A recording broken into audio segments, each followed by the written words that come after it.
கர்த்தருடைய பரிசுத்த நாமம் மகிமைப்படுவதாக. இன்று ஒரு மருத்துவமனைக்கு நான் போயிருந்தேன்.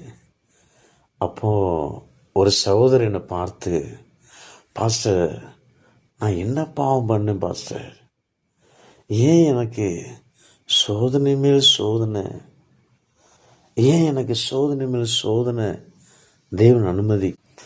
நான் இவ்வளோ கஷ்டப்பட்டு கொண்டிருக்கேன்.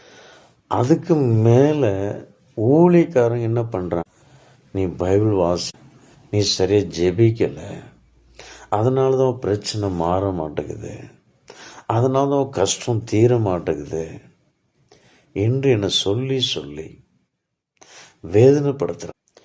நீங்கள் கூட ஒரு நாள் இந்த மாதம் வாக்கு தத்த செய்தியில் அப்படி தான் நீ அப்படின்னா நானா எப்படிப்பா சொன்னேன் அப்படி கேட்கும்போது, நீ வேதம் வாசித்தீங்கன்னா உங்கள் படுக்கையை தேவன் மாற்றி போடுவார், உங்கள் வியாதியை மாற்றி போடுவார் என்று சொன்னீங்க.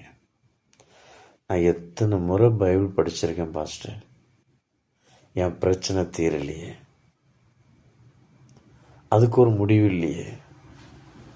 நான் ஆண்டவர் பிரியமாக ஜீவிக்கிறேன், வேதத்தை அதிகமாக நேசிக்கிறேன், ஆனால் என்னுடைய பிரச்சனைக்கு ஒரு தீர்வு இல்லை, ஒரு முடிவு இல்லை. ஏன்? பைபிள் படித்தா மாறும், பைபிள் படித்தா மாறும், ஜெபிச்சா மாறும் என்று சொல்லி சொல்லி இன்னும் எங்கள் மேலே எரிகிற நெருப்பில் பெட்ரோல் ஊற்றுன மாதிரி நீங்கள் பேசுகிறீங்க பாஸ். நீங்கள் மாத்திரமல்ல, அப்படி நிறைய பேர் பேசுகிறாங்க. அந்த வார்த்தை சொன்னது எனக்கு மனசு கஷ்டமாக தான் இருந்தது. நான் அதோடு சேர்ந்து ஒரு வார்த்தை சொல்ல, தேவனுடைய பிள்ளைகளுக்கு பாடுகள் வரும்.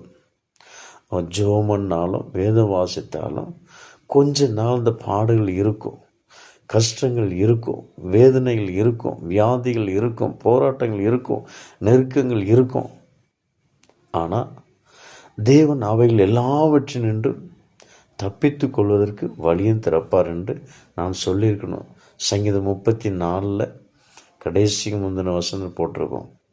நீதிமானுக்கு அநேக துன்பங்கள் ஒருபோதும் கைவிட மாட்டேன். இதை நான் சொல்லியிருக்கணும். என்னை மன்னிச்சிடுங்க பிரதர், கவலைப்படாதுங்க, தைரியமாக இருங்க. ஏன்னா நானும் உங்களைப் போல் நிறைய பாதிக்கப்பட்டிருக்கிறேன். நீங்கள் ஞாபகப்படுத்தினீங்க. நானும் நிறைய விதத்தில் பாதிக்கப்படும் போது, சில சபையில் நான் போகும்போது, பாஸ்டர்ஸ் மீட்டிங்லாம் போகும்போது, சில பாஸ்டர்மார் ஸ்டேஜில் நின்று